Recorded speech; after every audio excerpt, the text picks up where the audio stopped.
We're back for episode 8 of the Sweet Spot podcast, brought to you by Run Pure Sports. I'm JT Hayes, and it's the All-Star break. And a lot of people at Run Pure Sports are taking some much-needed time off. I know that BigT is out on a lake that I cannot tell you where it is right now for security reasons, but he's there. Other guys are having some good time. But I found a couple of guys who are awesome and at what they do, and they're not taking time off. They wanted to come in and talk a little bit about baseball. Want to bring in first my guy who's been with us for, I guess what, a year and a half now of providing content, longer than that as a subscriber, because I remember seeing you in there chatting about plays, always helping the people out. Philip Dang, aka Glaucoma, from deep in the heart of Texas. How's it going today? It's going good, JT. Yeah, I'm honored to be on here, especially with JJ. We were talking about it earlier. I think this is actually like the first on-camera appearance that I've had with the both of you. I've obviously met you in person at BigT, so that was great. We were sweating out the games together. That was fun, me, you, and Mangone. And then, I actually missed JJ at that party, I think by a few days, but I've always had a really great impression of JJ. I know he had actually tweeted at me personally and said he's sad that he missed me at Big T's party. And I was like, those interactions with other people, it really sticks out sometimes, so I'm a real big fan of both of you guys, and I'm excited to be on here with both of you. Yeah, you mentioned JJ. Got to meet him and his wife, aka Auntie Dunkel, at the Run Pure Sports party, and been loving bringing some of these guys on from the Run Pure Bet side. And we'll get into a little bit about the transition here that my guy Uncle Dunkel is making from bets to DFS. Pretty goddamn successful one as well.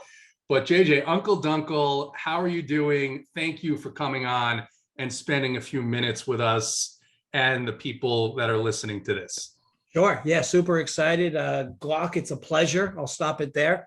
Because JT doesn't really deserve much accolades from me. But no, yeah, got to meet JT a few months back. Great guy. Actually, it was great meeting everybody. Obviously, Shane Glock, I didn't get to meet up. I just miss Hoop as well. But no, bunch of great folks over here. And that's kind of what attracted me here to begin with, way back when, if you will. But no, looking forward to the future here and everything we're doing here. I just feel like pound for pound, we just have a collective group of folks that just kind of do it all between the content, the personalities, the success, just all around it. It's just a really great squad and great people to work with. Yeah, it's good to have you on. I know last week we were talking a little bit about weather and stuff and giving each other a hard time. And, we asked, just so for the people that don't know, Allie asked me to come on and do one of her videos, the Bank On It video. And I said, okay. And I saw Garrett Cole's strikeout prop. It was over 7.5 against the Reds. And I'm like, I don't care. It's like minus 120. I'm like, this should be minus 250. It was free money. And I'm like, got to take it. And then all of a sudden I'm like, wait a second. People are talking about weather in Discord. So Allie says, hey, let's go to the boots on the ground. And she texts Uncle Dunkel. And he says, it's fine. I said, okay. All right, fine is nice, but I'm looking at 3 different weather reports that say it's going to absolutely monsoon between 8 and 9:30. And he just ripped me because ultimately he was right. The game was fine. I think they had a little delay, right? Started a little bit late. And then, Cole smashed. So it was great. So I got to give you credit. I got to take the L on that for wanting a little bit more detail of the weather forecast. But I'm glad that you overlooked that and decided to still join us. Yeah, nice to get a little praise. Glock, here's the shame of it. The two of them go 2-0 on a show that I told them to do the game because the boots on the ground knew. Look, I'm no meteorologist, but, been in New York City long enough, been in the Bronx long enough to know.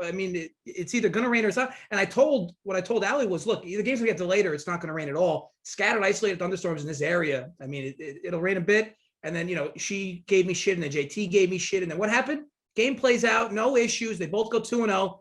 And where's my praise, Glock? The two of them are jerking each other off. And where's the boots in the ground praise? No one. I just gave it to you. I just gave it to you. You got to wait. Sometimes praise delayed is the best type of praise. Yeah, speculative. If you're watching this, go ahead, hit the like button and hit the subscribe button. I'm told there's a big red button somewhere. If you're watching this on YouTube, go ahead and hit that. And come on over to Run Pure Sports. Now's a great time. I'm pretty sure we're going to be running some deals here after the All-Star break, second half of baseball. Guys have been killing it, absolutely killing it in PGA. Guys have been killing it in NASCAR, including Uncle Dunkel. We'll talk about that a little bit here in a minute. And our guys, Curtain Call and Rubio Dimes, just absolutely crushed the NBA Summer League. I don't think there's any other spots that are putting out content for the NBA Summer League. They do EuroLeague basketball as well. And of course, we got the NBA and the NFL coming up in just a couple of months. You can join right now with RPS Heater 25. That gets you 25% off of your first month's payment, and you get all the content, including content. You can also join for the bet side, Run Pure Bets. We'll talk to JJ about that in a little bit. But Glaucoma, I want to start with you here. Every time I have a new guest on, I want to ask them about their DFS process, how they got into DFS, how it's evolved. You do a lot of our content for the NBA. You do a lot of content right now, the playbook, I think, sometimes in the premium article that you, me, and AP go through. So how'd you get here into DFS to this point where you're doing it every day like all of us are here at Run Pure Sports? And then what's your process? And in particular, that premium article, because I want to give some thoughts on what I think about when I'm writing that and why I might leave some guys out that other people may say, oh, I can't believe you didn't have this guy in here. Yeah, for sure. Before I get into that, I just want to give a shout out for sure to Kurt and Rubio. Man, I don't know if you guys dabbled into those summer league streets, but you're literally there's one edge that you could get in playing that, and it's basically getting starting lineups. And in order to do that, it's not like there's a Twitter account like Fantasy Labs or Underdog that's tweeting out the starting lineups for the summer league rosters. You literally have to go into the NBA app, refresh the box scores of the game that's about to be played, and you're praying that a minute or two before the game starts that you see who the starters are. And then from there is kind of when you make your decisions on, okay, I can play this guy. I can play this guy. He's a starter. Oh, this guy's coming off the bench. He could be a DNP in summer league and stuff like that. So I was having fun after coming back from Canada, dabbling in with those boys. But man, I just want to give a shout out to them because it's incredible, like how much of a grind that really is. You think like regular NBA, regular season's a grind, but it's that summer league. If you don't get the starters, you're like, man, I could get some zeros in my lineup if I don't take this risk. And I saw something where these guys were hunting down reporters, beat reporters that were covering the games there. And they were like, hey, got to know who's starting, what's the game plan, and actually getting that info and relaying it. And of course, Rubio last night takes down the final showdown. So, I mean, and he deserves it because so many other people made so much money during NBA Summer League off of the work. And it's hard work that he and Kurt put in there. Yeah, it's incredible. I just want to give those guys a shout out. But yeah, in regards to my background, I actually haven't been playing DFS that long.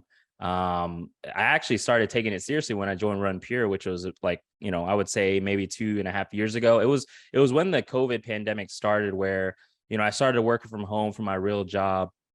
And I was getting kind of bored, like obviously I don't want to look at a computer screen the entire day. I love sports in general all my life growing up. And one of my buddies, he doesn't talk much in the chat, but he's been a Run Pure member longer than me. His name's DeSkins.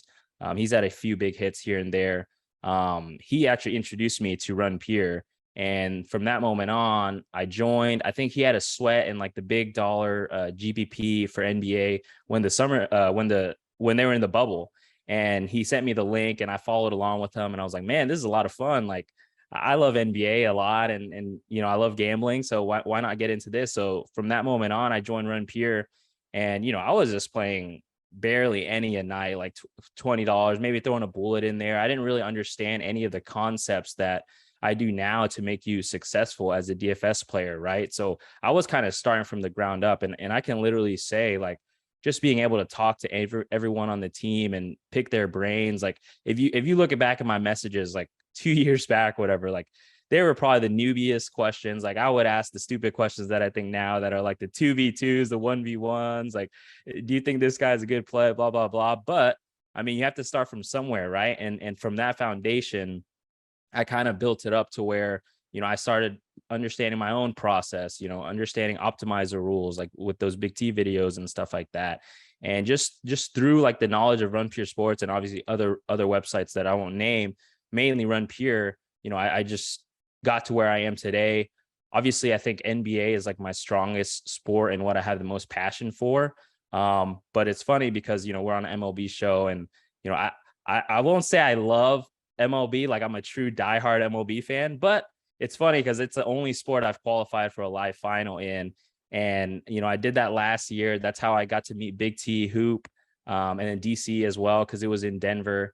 And then from there, I kind of networked with them. And then NBA season crept up this year. I got a DM from Hoop, and then Big T called me. He was like, "Hey, would you want to do some content for us in NBA?" And then, from there on, I started writing the playbooks there. I was on Up to Lock shows, the Saturday shows. And then obviously after NBA ended, I started after driving into office and stuff like that. So I couldn't be on the Up to Lock shows as much as I wanted. But AP was like, "Hey, we're probably going to start a premium article for MLB. Would you be interested in doing that with me and JT?" And I was like, "Yeah, of course." And, what's funny is, like, when I was playing MLB last year, I wouldn't say I'm a numbers person, like, at all. I was more of a field player. I'm definitely not like up to Big T's like level of play, but, obviously he makes fun of the numbers guys and stuff like that. But in order to write these premium articles, you really, I can't like write a paragraph like, "This guy sucks, so I'm going to stack against him," It's his shtick, right? He could say Yeah. this guy has a wet noodle, or, he's got a dry bench, or The park sucks and stuff like that. The park sucks thing. It's funny because a lot of guys now at Rumpier go, "Oh, I can't play games in that park." And I'm like, you can, if that's your entire strategy of where you're going to target games, that makes perfect sense. But he's got a special knack. I mean, and it's just based on, I tried talking to him, like, he's like, "Yeah, I kind of look at this, I kind of look at that." And bottom line is, he's just a savant. He's just a savant when it comes to this stuff. But those premium articles, it's tough because you have, and especially in MLB, I think, not so much in NBA, certainly NFL, but in MLB, the chalk, the most popular players are going to bust several nights a week. So when you're talking about writing that article, it's tough to get into it and say why, when everyone's playing a particular team, you're going to go in a different direction. JJ, in terms of how you started, I know that you're in the Northeast, and obviously with Run Pure Bets coming and being part of Run Pure Sports, how'd you get started in that? And then how, in terms of the evolution to being what I've seen, a very successful DFS player?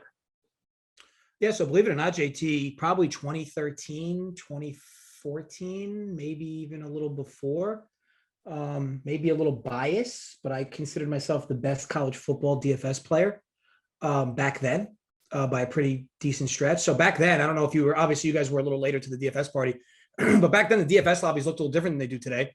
There was a lot more players in town. There was a lot more bigger sites.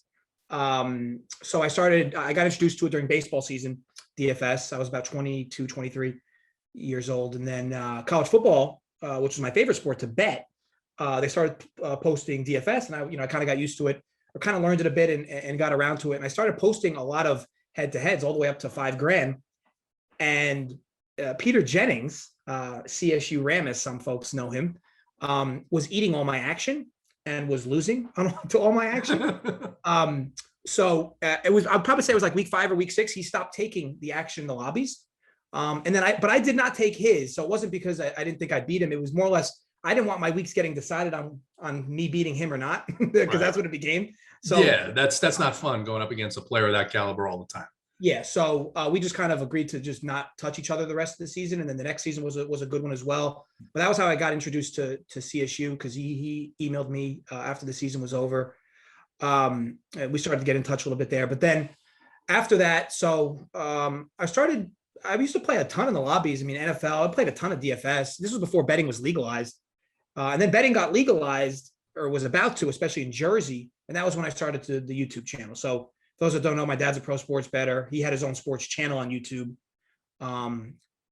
called Just the Facts Man. I took it over and then made it Sports with Facts. And I was doing content there for like a year. Sharpside, which was the company Roto Grinders wanted to spin up for their bets, nabbed me, and then I started doing content for them. That was how I met Big T. That was how I met Mangone, JSU at the Roto Grinders party. That was where I got carried out by Cal Spears.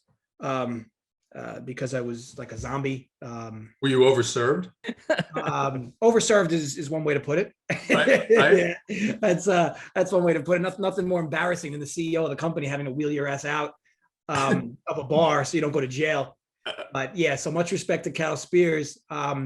But yeah, so after that, obviously got to do a lot of content with BigT and all them. And then, when they started this, they reached out and yeah, kind of at the time, it kind of made sense. I mean, I wasn't doing any content at the time for Sharpside and RG. So and that was how it kind of got started. And then, now, yeah, I mean, other niche sports I've gotten more familiar with, and I hold a lot of it to Run Pure. I mean, them getting me involved in other streets and yeah, you just kind of find edges where you can. And, I like to consider myself somewhat of a hybrid, where I do a little bit of both. I don't play a lot of DFS, believe it or not. I probably play maybe 3-4 total slates a week, but yeah, no, it's been profitable. It's been nice. When you do play, I've seen that you do well, and that's interesting because I had no idea. I started playing in, maybe late 15 is when I saw all those. I'm one of those people that saw all those ridiculous DraftKings commercials, and I was like, all right, I know this isn't as good as it seems, but I love sports, and I always loved when I went to Vegas, play blackjack or roulette a little bit, and I'm like, yeah, I'll dabble in it. And then all of a sudden, all it takes is really one big win, and then you're like, okay, now I know I can do this. But that's interesting, and I love the back and forth that you have with your dad on Twitter, and your wife gets involved, and it's absolutely hysterical, especially when you and your wife go back. I got to, like I said, I got to meet the both of you at the Run Pure Sports Party. But one of the things you had, and I'm interested in, this is a serious question.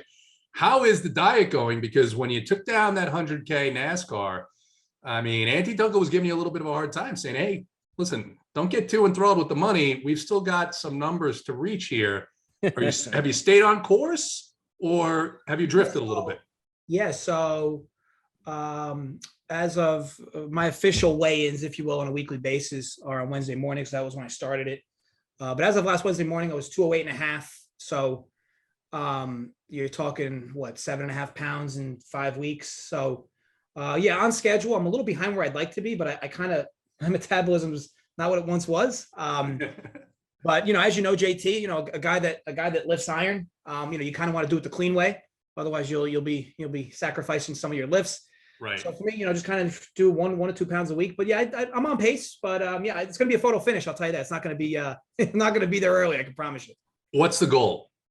So 200 by September 1, which then Auntie Dunkel gets to join my softball team, which is going to be fantastic. Is she a good softball player? No, she's terrible, and we're a good team. So it's absolutely fantastic. Is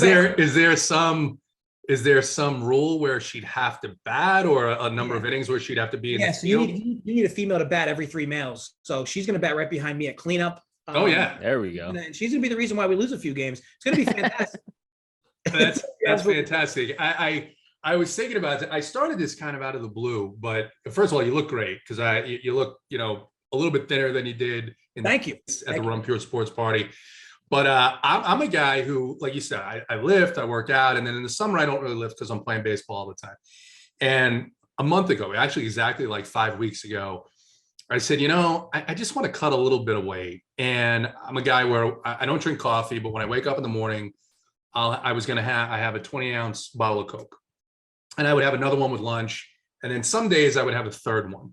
And I said, you know what, I'm going to limit this to just one of these a day. And I did the math and I'm like, man, I wonder what that would be like. Cause that's like cutting out 750 calories on most days. And like I said, it's been 5 weeks. I'm down like 9 pounds. Love it. I mean, and that's just that one little thing. I'm drinking a Coors Light right now. I'm still drinking plenty of those. My diet hasn't changed at all. My workout routine hasn't changed at all. So just if you're watching this, you want to drop a couple of pounds, Dunkel's doing it. His wife's doing it. I'm doing it. I don't know who else. I think Kay Falik has been on sometime. There you go. I'm not doing it. You're not doing it. No, you're drinking the regular Coke. Glock's got a Dr. Pepper contract or something. I do. 30 seconds. They do so much advertising in Texas with the college games at AT&T there, the Jerry World, whatever it is. Yeah. So you've always Dr. Pepper is definitely my go-to soda for sure. It's like modeling that Dr. Pepper can.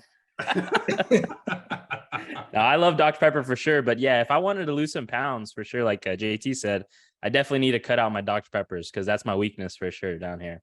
Yeah, and now I'm like, even today. So today I went running this morning and I'm coming back and it's like noon.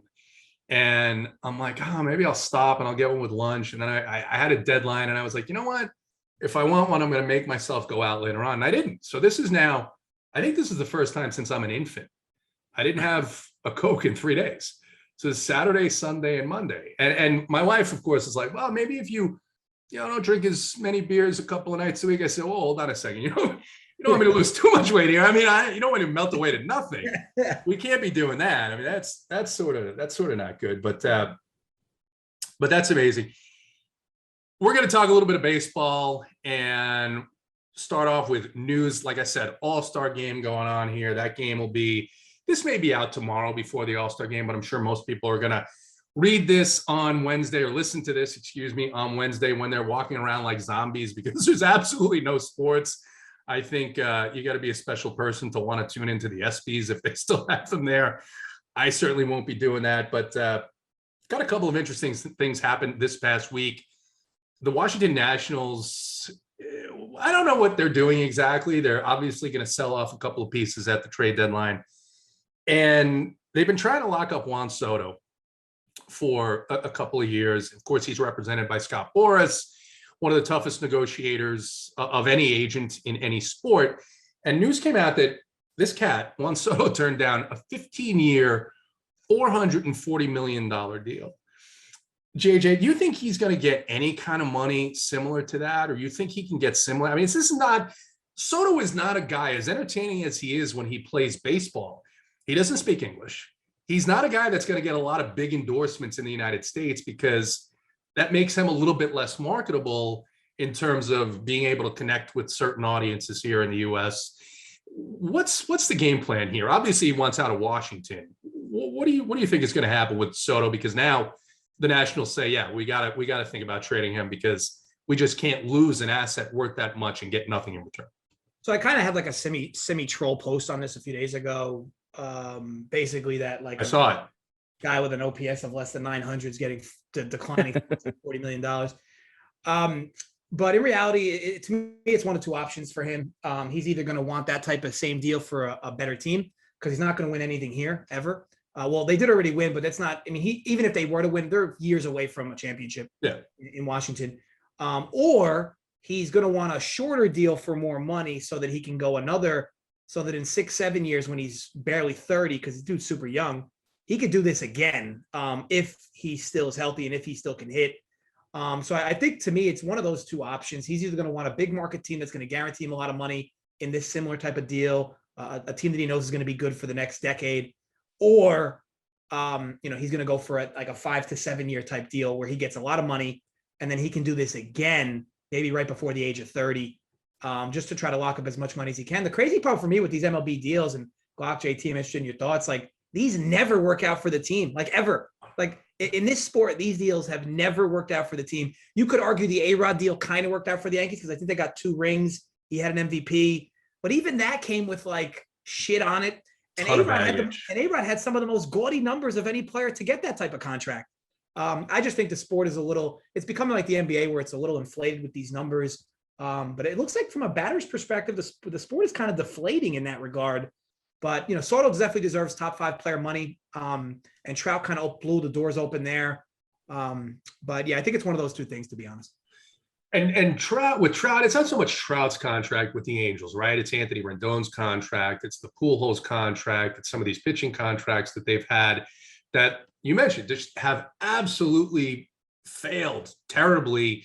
That now where you have Artie Moreno is like, he's got a ton of money, but it's like telling his team, he's like, hey guys, you got to change the way you're doing business here, which led to Joe Madden leaving and saying, oh my God, analytics is too much. And they've been absolutely terrible. They've been even worse since Joe Madden left. But Glock, I mean, on the Soto thing, first of all, where do you think you see him traded? I'd be hard pressed to see, because there's talk of the Mets and the Yankees getting involved. I'd be hard pressed to see the Nationals trade this guy within the division. It's hard for me to see that happening. Yeah. And it's weird because I'll be honest, I'm not like from a macro point of view, I'm not like totally into MLB, like, all these facts that Dunkel just dropped and you as well. I'm more of like a Twitter timeline guy where, I'm scrolling through and then, I see the news that Juan Soto was offered like the largest contract in MLB history. And then obviously the next day or something like that, it said that he declined. And then obviously I see all the articles and stuff of, the teams that could go after him. And it is interesting that, the Mets and the Yankees seem to be rumored at the forefront, to acquire him. I just don't know. Like, like I said, I kind of am more into NBA and the MLB, and this situation kind of reminds me of like, it feels like to me like Washington is a small market team, right? In a way, and when you compare it to the Yankees, someone like the Yankees, so in my head, it's like, man, I think the Washington Nats are just trying to hold on to the little star power that they have, and just go with it, right? Because I obviously live in Dallas, and in comparison to the NBA, obviously we have Luka Doncic, right? One of the best players in the NBA, but there's just not a consensus around the league to where, any players want to come to Dallas. Like they would rather go to the LA Lakers, equivalent to like the New York Yankees or the Clippers or Miami Heat, destination teams that are big markets in a way. And this kind of makes me feel for the Nats fans, because obviously if I was living in Washington, I would want to keep Juan Soto. And, from a fan perspective, you would do anything to keep him there. But if your player's not going to want to stay there and win there, then, you're kind of in a little conundrum. So, I kind of see it from both perspectives, where it's small market versus big market. I see a lot of parallels with that in the NBA as well as MLB. And I don't know, it's tough to say, right? Like, we have the same thing going on NBA with Kevin Durant. Like he's trying to force where he wants to go. Is Juan Soto trying to force where he wants to go? Or are they just going to try to bring him where they can return the best package and with the best money?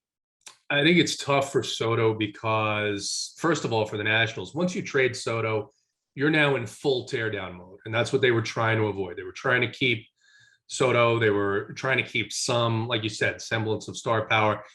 I'm pretty confident the Mets do not have the farm system, the prospects in the system, at least right now today, to meet a demand that Washington's going to ask for. And the Yankees, I think they have prospects, but they've shown, look what they did with Matt Carpenter this year, finding guys that, they're doing a great job of finding talent that is inexpensive. And I don't know if they'd make that kind of trade. So it kind of makes you look like, maybe, and of course, Cohen would gladly do it, I think. But these analytics teams, these teams that look at numbers are going to see what Uncle Dunkle saw and say, hey, wait a second, why am I going to trade away 4, former first round picks for this guy? So we'll have to see what happens there with Soto. I've got tickets right out of the All-Star break. I got tickets to the Braves game on Friday night, and JJ, they're playing the Angels. The Angels are coming to town. It's their one trip here. They come like every 3 years. And I said this to a buddy of mine this morning. Mike Trout is hurt again, placed on the IL.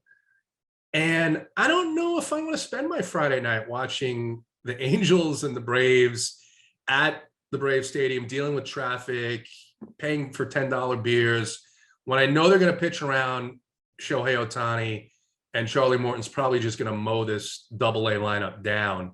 What do the Angels do with Trout? Where do you think Trout's ultimate career ends up? People are already calling him a surefire Hall of Famer. For many years, several years, he was the best player in the game. But the injuries now seem to be not even an annual occurrence. It seems like several times a year he's breaking down. There's nothing else on this team outside of Shohei to really want to watch. And Shohei, another case like Soto, has said, not interested so much in signing long-term here with Anaheim. Yeah, first of all, that was one of the most entitled things I've ever heard, JT. How about that, Glock? JT's life's so difficult that, he doesn't want to go watch baseball. Yeah, he might not want to get $10 beers to a Braves Angels game. Have you seen some of these Angels games? I know you have, because you and Allie seem to find a way to try and bet the Angels first 5. At least there was a 2-week period there where you guys were like, and I know it was Allie, she said we have to bet the Angels, but you've seen some of these games, right? You've seen the level of baseball there. Yeah, so I was pretty gung-ho, because this sport ebbs and flows. I was pretty gung-ho. The Angels were going to go on a mini run right after their game losing streak. I think it was 14, might have been more. Because they're just too talented. But then, of course, Rendon gets hurt, and then Trout gets hurt. They fire Madden. I think that just a bit of a dumpster fire over there. That team is way too talented. I'm happy that they got rid of Madden and they're still losing, because Madden was not the problem. But in relation to them as a team, look, I think Trout's an enigma, because he's very difficult to market. Like, it was very easy years ago, probably about a decade ago or so, to market Bryce Harper. He had the spiky hair. He was outlandish. He was polarizing. He was he was on the East Coast. West Coast is also tougher to market players over there for the sport. But I just think Trout's it's a tough sell. Look, obviously pound for pound, he's the best player in baseball, but now It's kind of boring, right? Now, yeah, he's getting older and he's getting hurt now. Like early in his career, injuries weren't a problem for him. Now he's getting hurt. Look, he's likely going to settle in somewhere. Hopefully it's with a big market team. I'd love to see him win a ship because, him and Bryce Harper used to be compared coming up, and Trout was just always so much better than him. Granted, of course, now Harper is looking, good again, but obviously he's out. But needless to say, guys like him deserve a fat contract. I just think the sport in general is having some real marketing issues. I know they're trying to speed the game up, which is going to help a little bit, but they just need to find a way. I've said this before, the way to make the sport more marketable is instead of banning steroids, make them mandatory. Every Sunday, Juice them up. every Sunday, line them up, syringe Sundays right before their games. It's just they could even stream it live on the MLB network. Just guys walking in, dropping their pants, right cheek, left cheek, bang, there it is. You just go through all the players. If you're in the farm system, sure, you're getting the jab too. I just think overall the steroid era was so much fun for baseball. And it really told you who your good pitchers were.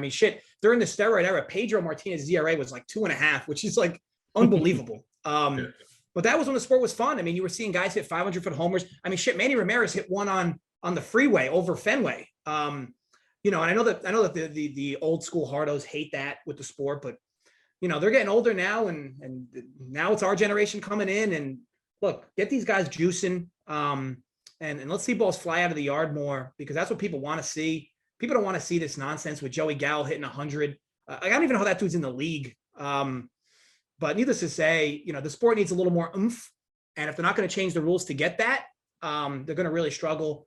But I think we need to get a little more steroids in the game. But in relation to Trout, he's going to be fine wherever he goes. It's a shame though, because he's likely not going to win a championship. To pay him unless he goes to a huge market team like the Dodgers or somebody, it's tough because it's going to be a taint on his career. But if there's any sport more than ever, look, the Seattle Mariners back in the early 2000s had a monster of a team, and they never won anything. So it's definitely more of a team sport than many. But hopefully try and get himself a ring. But sad part is it's not likely to be true. Yeah, and especially with all the competition now. We just talked about NBA Summer League. We're talking about golf. There's now the new Live Golf, right? That's going to be some competition for baseball. NFL is a year-round sport.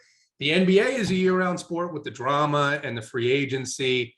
And you mentioned the marketing, and they just did it again, right? They just did it again. The futures game, which is something that on a Sunday night, when they don't have Sunday night baseball, and that there's no sports on Monday, I usually would watch the futures game. I think they've had it on Saturday nights, but instead of making it available to people, you mentioned the MLB Network, they put it on Peacock, a streaming service that's kind of not a lot of people have. Yeah, I've been paying for years. I get every game. I get it on my iPad. I get it on the phone, the computer, whatever. So I pay MLB happily. Be a Peacock subscriber, JT. What's that? You would be a Peacock subscriber. Hey, you had to be to watch the Open. No. Yeah. I don't have Peacock. I don't have Peacock. So that's why I'm saying they put it in this obscure place. But they started that this year. So I'm like, I pay like you guys do, I'm sure. Pay MLB, whatever, $500 a year to get the MLB Network and to get all of the MLB packages of games. And then they start with, every Friday night, we're going to have something on Apple TV. And we're going to have a YouTube game. Yeah.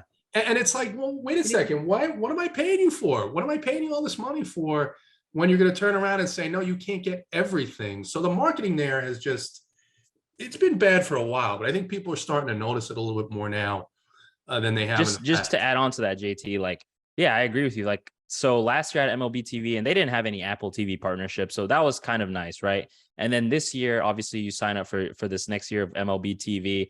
I'm obviously blacked out from any Houston Astro games and then the Texas Rangers games as well. So those are two teams I can't watch, versus their opposing teams. And then I don't know when exactly they're choosing to, put on these Apple TV games, but you're gonna have to open up another tab. You have to have Apple subscription to watch, one or two games of the night there. So it just feels like it's slowly dwindling down to where, man, I don't know, these TV companies or broadcast companies are just going to keep battling with each other to figure out what they can show, what they cannot show. And it's going to be tougher on us, the viewer, to, have that at ease for us, right? Like, why can't we just pick any game we want to watch and just watch it, right? Like, especially a Texas Rangers game, I have to subscribe to Bally Sports Network, which is a regional sports channel, for my subscriber, and, pay extra. And I obviously do that, but it's just a little more hassle that you have to go through to kind of enjoy the teams that you want to enjoy. And I just feel like it doesn't make much sense to me personally. Then there are some of these cities where the team and the cable company get into a pissing contest, and so they're not on, and so you're blacked out. Now you can't even see them on the regular cable. And it's funny. I think my wife is a lot like yours, JJ. So I was complaining about the Apple thing, and she goes, "You have an Apple TV." I said, "Honey, I have an Apple TV so I could buy the UFC pay-per-view." And then they moved it all so that now it's on ESPN Plus, and I'm like, okay. So it's just kind of wild. But I mean, I guess I'm complaining too much. Dunkel, what do you think? Yeah, you need 27 subscriptions to watch every MLB game these days. It's really a shame. I think that the only things missing are Netflix and Hulu from Hulu has live sports, isn't that they're saying? And I don't allegedly. I don't think I've ever watched anything on Hulu that's live sports, honestly. I think this was 2 years ago. I don't remember if it was Hulu or something else, but I was out with my wife. We're away for the weekend, and it's Sunday, and she's fine with this. And I'm going to park my ass at the bar and watch football all day long because I've got a lot of money invested in it. And I go onto my iPad and I couldn't log into my DirecTV thing, and I'm like, oh, yeah. And so I think it was Hulu or Fubo, maybe Fubo TV gave the NFL Red Zone. And I was like, all right, fine. So $30. And I said I would cancel it immediately. And then 6 months later, I'm like, what is this? I gave him $180 for 4 hours of football. So that was a pretty wise investment. But we talked about Soto and where he's going to go. The trade deadline is coming up, and there's going to be some pieces on the move. We expect that the Mets are going to be buyers. We expect that perhaps the Braves will be buyers. Don't know what the Phillies are going to do. The Dodgers seem like they have a team where they don't really need any additional pieces. They got a 10-game lead out in the National League West. But Dunkel, what are you seeing? I mean, you're in New York. Are you a Mets or Yankee guy? Neither. I like the Seattle Mariners. Are you serious? Interesting. 100%. Oh, really? Yeah. When I first started watching all sports, for that matter, kind of got attracted to a few certain individual players. Same thing with football. Like the Vikings are my team. I mean, when I started watching football, I was 7 or 8. Randy Moss's rookie year. Just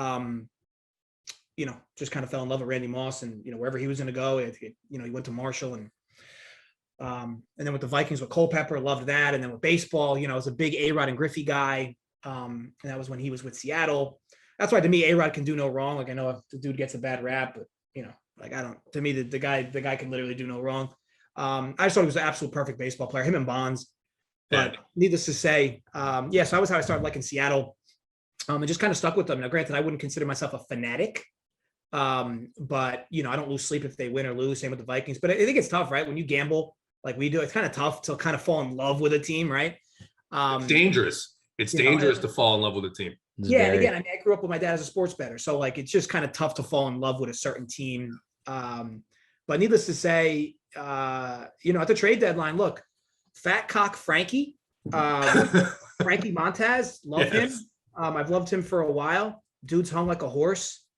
I think he'd be tremendous fit in one of the New York squads. It seems very personal information that you might be in possession of. Yeah, when you know somebody who knows somebody who knows somebody, you find things out.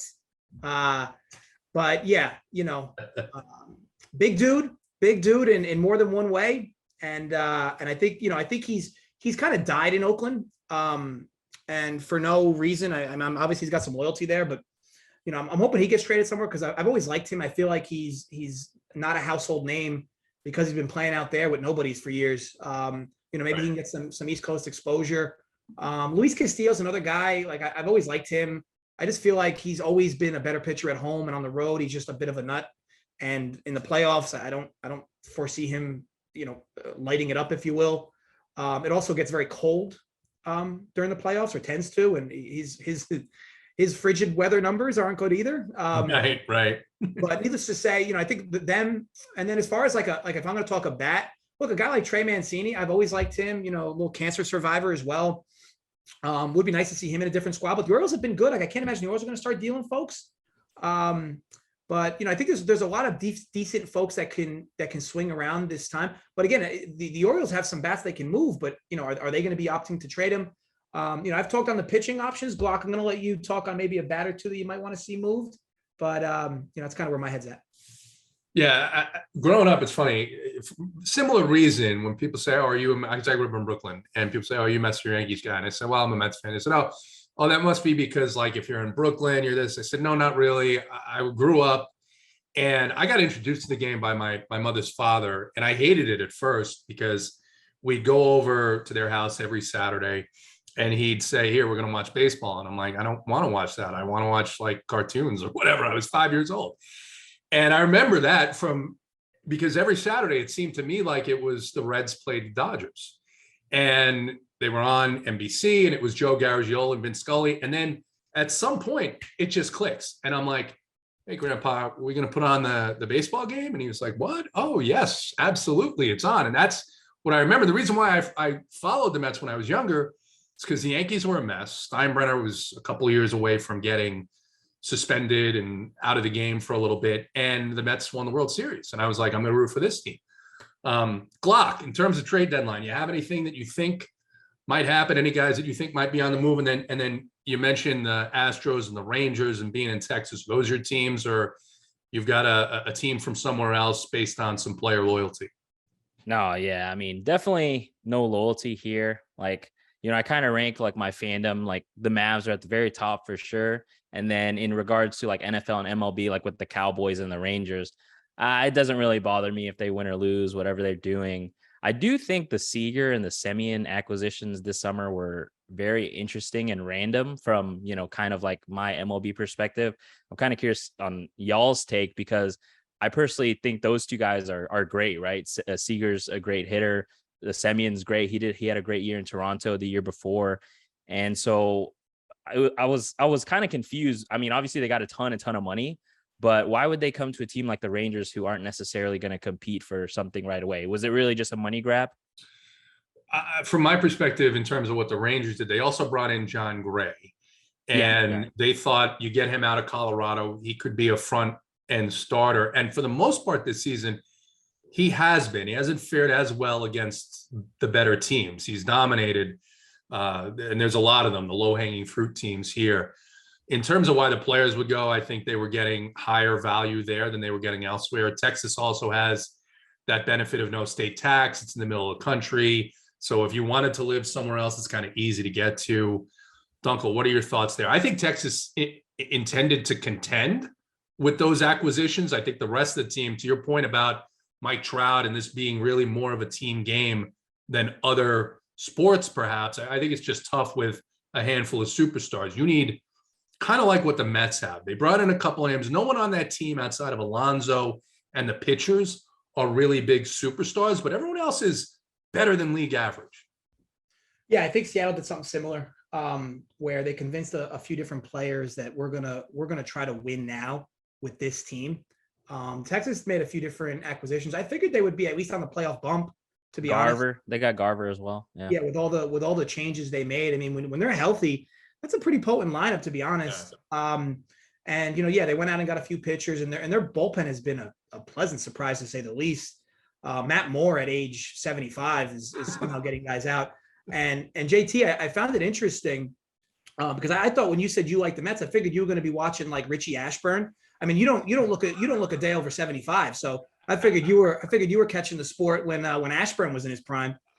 But in regards to I think both teams are good examples because both teams grabbed a few different players and I think are going for a ship in the next few years. Seattle's just been cursed, but wow, they are entering the All-Star break, the best team in baseball over the last week or two. Actually, probably the last month because they haven't lost a game in 19 or 20 straight, something like that. They just keep reeling off wins. But interested to see if they can keep that momentum coming up forward. But Texas has been a squad that's kind of been hit and miss so far. They don't play, they play in a somewhat tough division, but interested to see which teams really finish strong, especially the teams that made big acquisitions in the offseason. Man, that was like a scorpion sting. Here I am being nice to you, telling you how good you look since you lost a little bit of weight, complimenting you on your DFS wins, being surprised at learning a little bit about your background, and then boom, just to stab me right in the spine. I mean, I got to watch out for these Jersey Mafia guys. I mean, it's a little bit something to worry about here. We come prepared with humble pie, JT. Bring your appetite. Right. In addition to how well Glock and Dunkel are doing, we've got the members that never win, and of course they're almost always winning every night. Talked about Rubio shipping the NBA Summer League final last night. Nico, who's been with us for a long time, since the beginning in a couple of different sports, took down 14K, actually closer to 20K over a 3-week period. Nuggets, our guy, took down 20K. Uncle T had a big hit in PGA Showdown, 15K. Our guy Draft Sheet puts in $47 on a midweek day slate, comes home with 50K, and then Maycox 1115, excuse me. Interesting name there. I'm sure there's some background that we will hear about at some point, but he, she, they, whatever it is, took down 100K in MLB. So congrats to them. Once again, use RPS Heater 25% off of your first month's payment. And Dunkel, you can pay a little bit more and get access to bets and SaberSim as well. Can you not? Yeah, I mean, you can get the bets for free with Get Bets on the DFS end. You'll get it free for a month. It'll come with the package. Or Get Bets 25% off with that code as well for the bets end. Relatively cost effective. I mean, $60 a month, which is nothing. I spend more money on bubblegum, to be honest. I'm a bubblegum guy. I don't know if I look like a bubblegum guy, but I chew big. You do. You look like one of those, boy band obsessive personalities that likes the bubblegum. Fair enough. I mean, I'll tell you what, you look like you've been doing tobacco since age 2. you look like the bottom of your mouth is numb to it. But no, I think all around, a lot of great folks here. Obviously, we're messing around with each other, but a lot of great folks, a lot of great content on the bets end and the DFS end. And on the SaberSim side of things, I was glad that they finally got that aboard. Again, not sure when you two guys started, but SaberSim obviously wasn't always here. We were leveraging a few different things for a while, but it's been nice to use SaberSim, and I've enjoyed it. Like, I've used it. I mean, I used it when I hit the 100K in NASCAR. I've been using it. I had a few baseball GPPs this year. I use it when I max out them. I was using it for NFL. It's an awesome tool. I mean, especially once you get the hang of lineup builders and how to modify them and how to tweak them so your lineups look the way you want them to. But yeah, I mean, you get it all for one great price. Yeah, just to add on to that, I feel like having both sides, DFS and bets, is just like, it's just a premium to have, because I know, like, when people have their own takes, right? You have your own take for the day, and you always are looking for that confirmation, right? Like, I just want to see Big T type in the chat that, oh man, the Dodgers are the best stack of the night, and then I'm just going to lock them in, right? I mean, I kind of do the same thing with y'all's bets content, because, especially MMA in specific, like if Keg is on some guy, to finish a fight inside of the distance on a UFC card, and he was going to be one of my big stands on the DFS side, like, it just makes me want to get even more overweight. And you can apply that to every sport, right? MLB, NBA. And I know Big T has touched on this before in the past, but there's, you can look at so many sources and get different perspectives and views. And, it definitely doesn't hurt to get an additional one at such a cheap cost. So I just wanted to hammer that point in for JJ for sure. Yeah, we can talk on, obviously, for days on who does the best DFS content out there and who does the best bets content out there. But I feel very confident from a hybrid perspective. There's nobody that does better content than Run Pure on the bets and DFS end. And whether you use the bets end to build your DFS lineups, whether you use the DFS end to make your bets, there's a lot of cross-platform stuff there. And just getting people's perspectives. I mean, pride go before a fall. I'm always interested in learning other people's perspectives on slates, and it just makes you better. Nobody's too good for anything. You always learn perspective and take, the knowledge you can gain from anybody. And there's a lot of knowledgeable people in that Discord. I'll tell you that. Yeah. And Saber, the interesting, especially when I'm doing content, I'll take a look at it. Not that it's going to sway me if I really believe strongly in a particular play or team, but just to kind of look at what it's giving and say, all right, can I figure out why it's doing this? And sometimes I'll look at it, but yep, I expected that team to pop up. It always puts out a couple of plays that you're like, I wasn't even remotely thinking of using this player. Oh yeah. And you're like, wait a second. And then you kind of think about it. You're like, all right, it's a, you think about matchup and say, all right, I can see it. Sometimes I say, no, I can't, but sometimes it works out anyway. And then to your point, Dunkel, for around that same time that you guys were talking about the Angels a lot, I felt the same way. I'm like, nah, they're gonna go on a run here, and I, for like a week straight, I made them one of my main teams in MME. And I finally got punished enough that I was like, okay, they're never going to be my main team again. That was a very bad. It was great because they were like 1% on, and I'm like, oh, here we go. Tonight's the night, and it makes you feel better. That Angel's fist was going up my ass every night too. So yeah. It was a whipping for a period there. But are the Yankees going to keep this up, Glock? You think the Yankees with this roster have been? The bullpen has been elite. One of the top 3 bullpens in the game. Scuffled a little bit lately, but that's expected. Every pitcher goes through a little bit of a down period. But this Matt Carpenter thing, 14 home runs in the first half, out of nowhere. The guy was ticketed for the KBO, and now he's double donging 2 times a week, and they're finding playing time. They're finding playing time for him at the expense of Joey Gallo and some other guys. They randomly throw Tim LaCastro in the lineup the other day. He hits a home run and steals like 75 bases. So you think they can keep this up, or is this a team? Is anybody going to catch them? Because the Rays have played better of late. The Red Sox, a little bit of a slump there. The Jays too. They went on a big 10 or 12 game losing streak. And even over the weekend, I think they lost one of those games against the Royals, and the Royals were basically fielding a minor league team. Yeah, it's funny you mentioned the Blue Jays because, from a DFS aspect, I feel like I roster them a ton. I don't know why.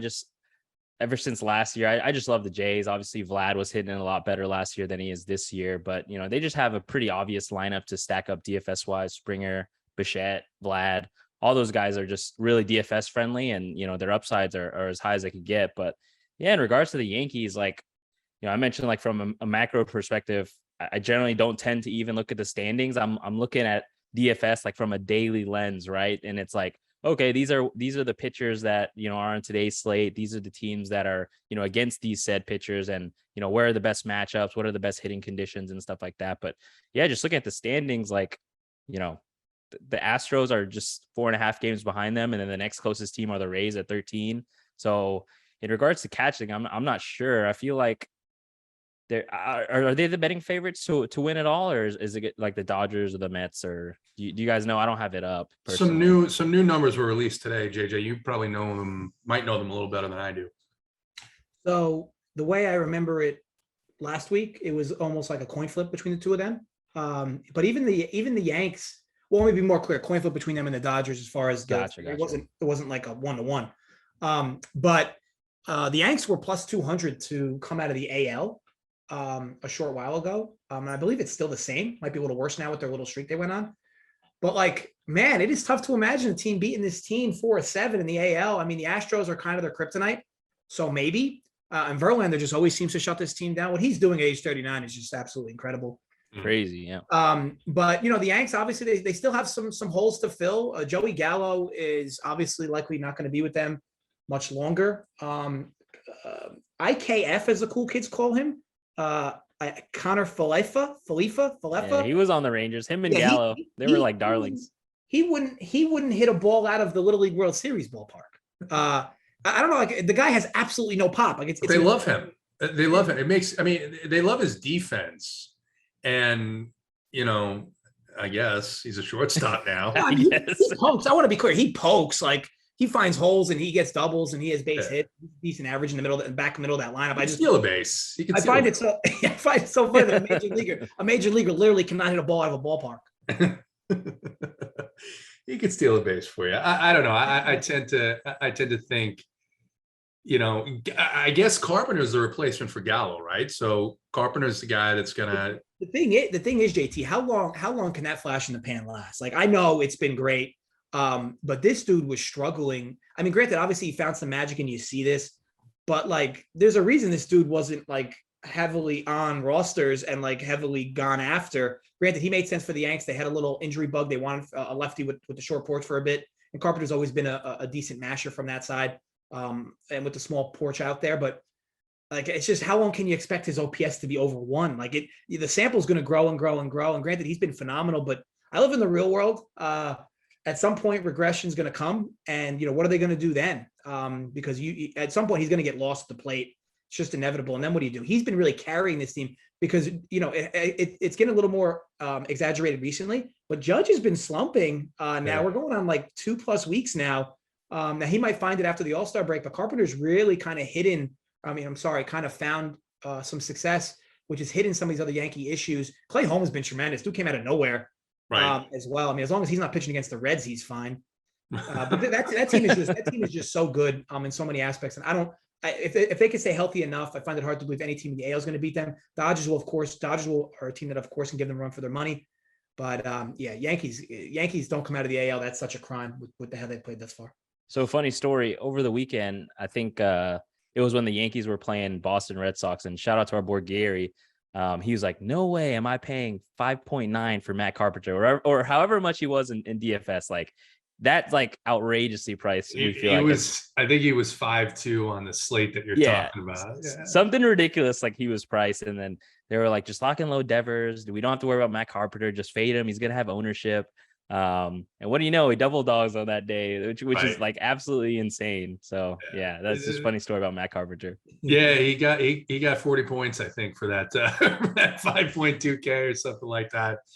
And I think you're right, JJ. I think at some point, I did read an article over the winter where he was lost last year. He called Joey Votto and said, "How did you start hitting again?" This was talking about Votto last year, not this year.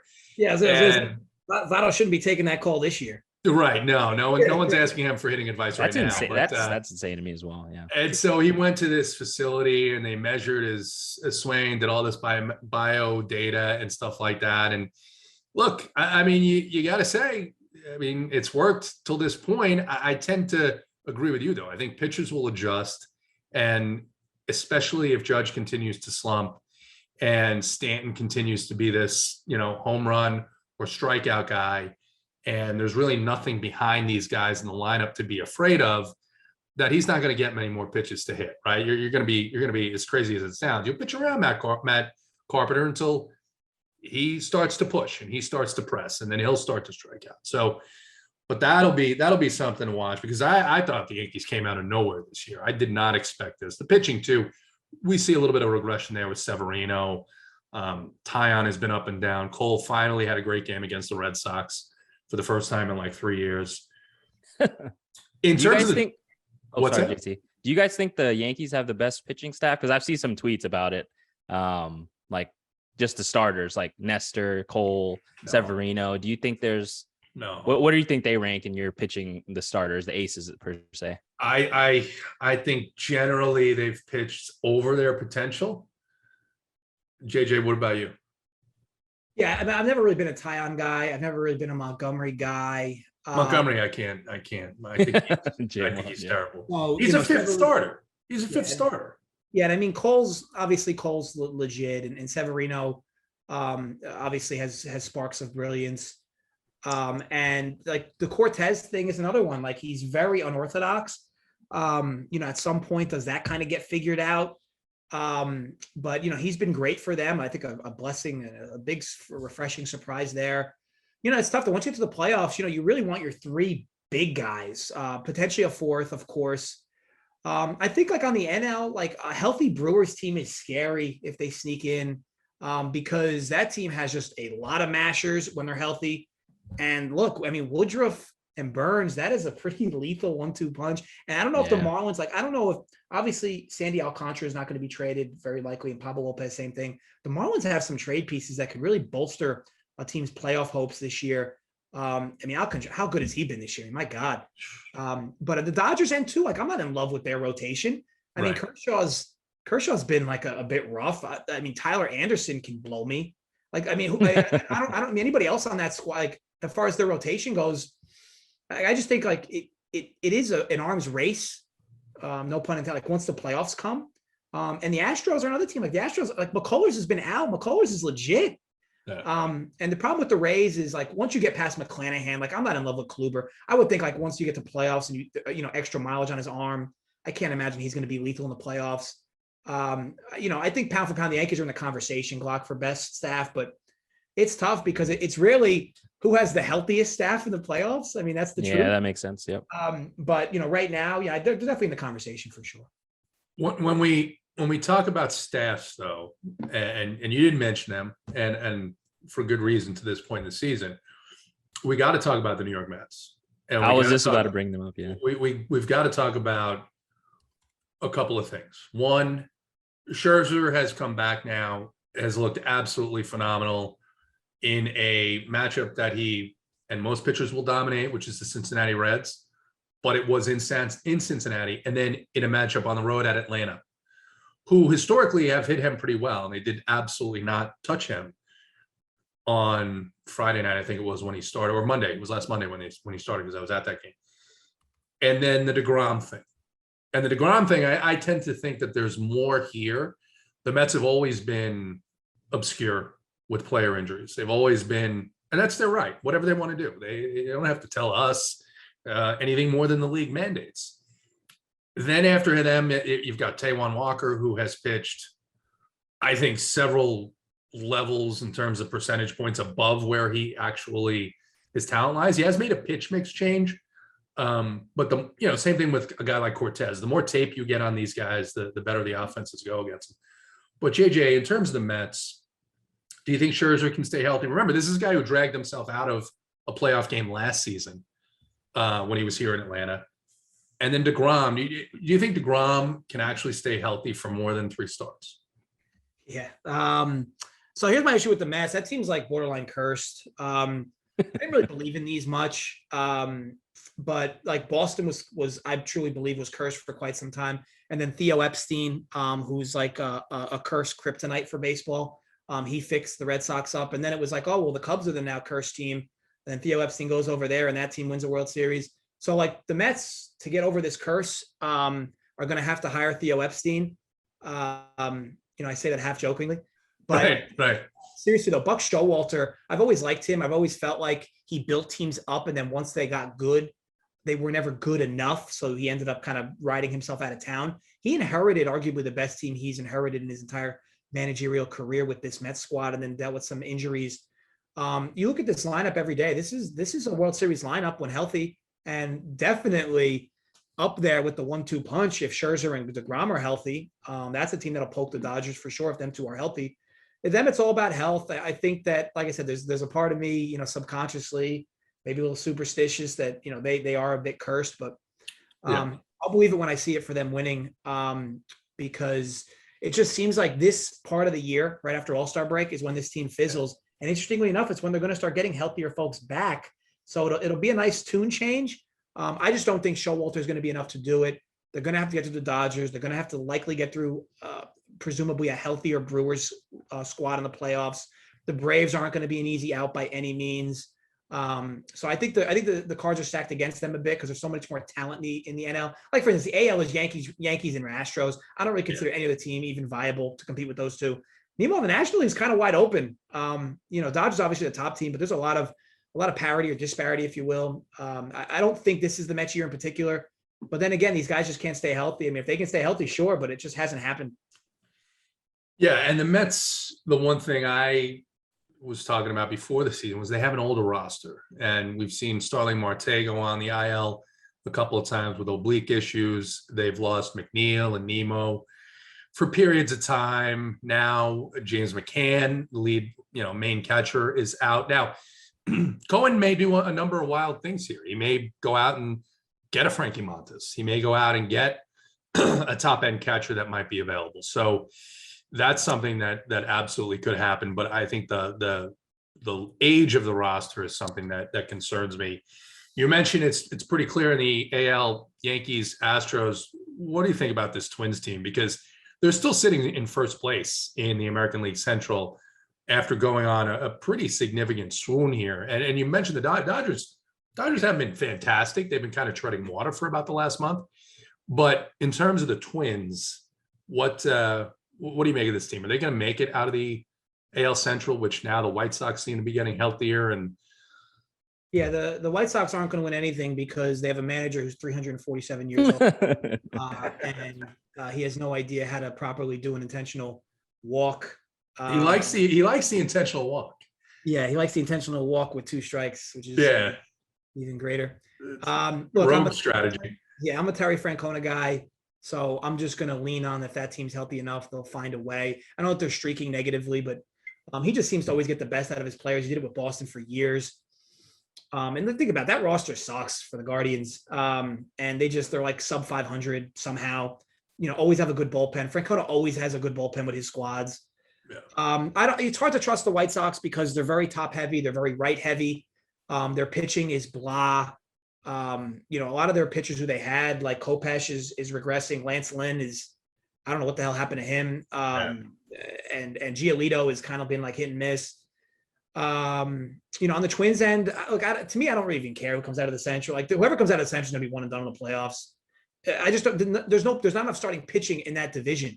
Yeah. They're going to play a team, from either the East or the West with tremendous pitching, or a wild card team from the East or the West with tremendous pitching, and they're likely going to get shut down.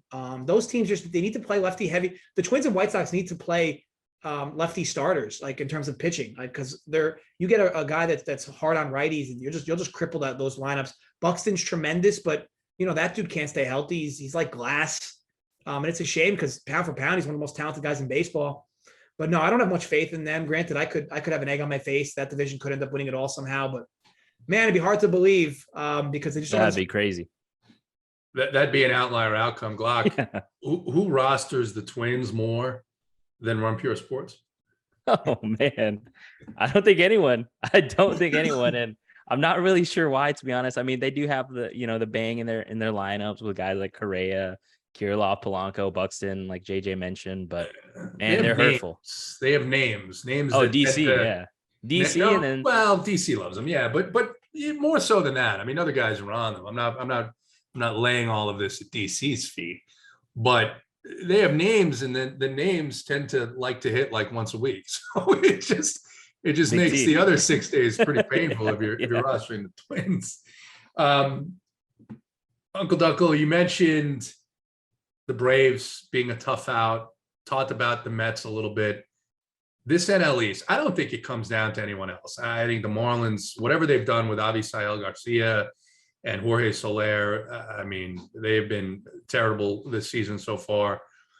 Pitching is the strong spot there, both the starters and the bullpen. I just don't think they have enough offense. The Phillies are, an interesting team from the standpoint of having a bunch of guys who can hit the ball and really not do much else. I think the NL East comes down to the Mets and the Braves, and I don't know which way it's going to go. I really do believe the division hangs on the health of DeGrom and Scherzer, because if, the Braves and the Mets are going to play a bunch of times over the course of the last 2 months of the season, and if, the 3 times I think it is they play, they have to see DeGrom and Scherzer 2 times apiece, I think it's going to be tough for them to make up the ground that they need. That being said, it's also difficult to see those 2 guys staying healthy given the track record. Yeah, the Mets father is actually the Atlanta Braves. The Braves have been the father of the Mets going back to the mid 90s. I think the Braves won 14 or 15 decades. Yeah, for decades. I remember this. You would know. I was in New York. Yeah. So yeah, I'm not convinced that no matter who the Mets have, that they're gonna. And look, I'm gonna be honest. I love the kid Strider. Max Fried went from a guy that couldn't strike anybody out to a K per 9 up near 10. So maybe he should be pissing in a cup, the same cup that Carpenter should be pissing in. But the Braves have an underrated starting staff, to be honest. Their bullpen is blah. But you want to talk about a lineup in the NL without a free out. That team's lineup is ridiculous. A lineup is so good when they sit 2 guys and you can't even notice. It's just the lineup still looks good. Ozzy Albies has been out for a month. Yep. And it's okay. He's gonna come back and hit 8th. Right. That team is so stacked. But look, we know pitching wins championships. Obviously, if the Mets are there that time of year, sure. Like I said, the Mets are a team that just pisses down their leg in the second half, and in the at the end of the season. And even when they make the playoffs, it just never seems to be fruitful. But yeah, look, crazier things have happened. We've had some crazy endings to some of these seasons recently, but the Mets will win. I'll be a believe it before I see it kind of guy with the Mets, because I'm just going to fade them down the stretch. Even with DeGrom or Scherzer, let them prove me wrong. Yeah, I think they've been. I think Showalter, for my money, if you ask me right now, who's the manager of the year in the National League, I think it's Showalter, managing all of the different injuries. And I think they've, just like I look at BABIP against for pitchers, I think they've been really, really lucky to be where they're at. And it's just going to get tougher because they're going to play a lot of the better teams here in the second half. And Edwin Diaz isn't getting much love when people talk about bullpens and closers. The dude has been absolutely phenomenal. I hated that they gave him up. I mean, I think that was that the Cano deal? I don't even remember. Yeah, Cano and Kalenic. You want to talk about one of the long-term contracts that didn't work. Yeah. Robertson Cano is still making $20 million a year. And he can't even put his pants on right. Like the guy is absolutely awful. What team is he on now? He got moved around again, right? He's on another team now. The Braves picked him up. Braves, yeah. Well, and he's been playing a ton. What's that? He has been playing a ton. Well, he always seems to take Scherzer deep. He didn't do it last week, but he did get, I think, the only 2 hits that they had off him through the first 7. You can give him an aluminum bat. He'll still hit 180. It would be tough. Yeah. Glock, what are you doing this week? It's the All-Star break. We got a couple of days without content. What are you spending your time doing?